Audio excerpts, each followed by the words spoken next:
Ndugu zangu, nichukue fursa hii pia kutoa maelekezo yafuatayo ambayo ni muhimu katika kuendeleza maendeleo ya michezo katika mamlaka zetu za serikali za mitaa.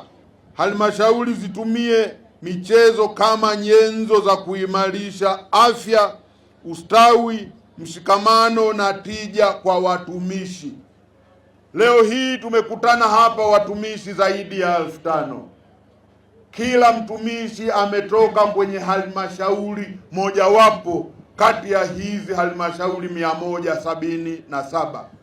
Watumishi mnahama. Leo hii ni wajibu wako kujenga mahusiano mazuri na halmashauri nyingine, watumishi kutoka halmashauri 176 ambazo wewe hujawahi kufanya kazi huko, ili wakati mwingine utakapokuwa umehamishwa kutoka halmashauri uliopo kwenda kwenye halmashauri nyingine, ukifika wewe sio mgeni, utakutana na wenzako walioko kwenye halmashauri hizo ambao chimbuko lake ni michezo hii ya SHIMI-SEMITA. SHIMI-SEMITA oye!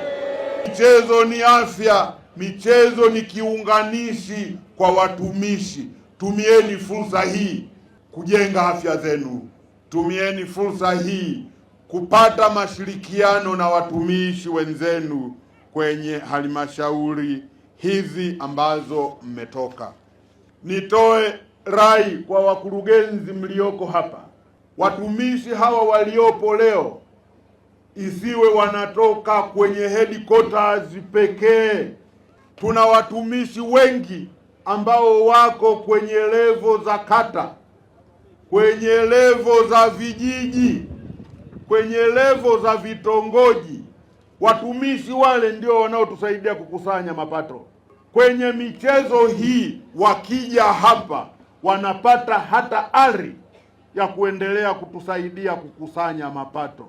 Hivyo niendelee kuelekeza michezo hii isichukue watumishi kutoka makao makuu pekee. Ndugu zangu, katika maandalizi ya AFCON 2027 halmashauri ziwaandae na kuwajengea uwezo wananchi kutumia fursa kijamii, kitamaduni na kitalii zitakazotokana na tukio hili. Halmashauri zote zihakikishe kuwa michezo hii inawekewa kifungu kwenye bajeti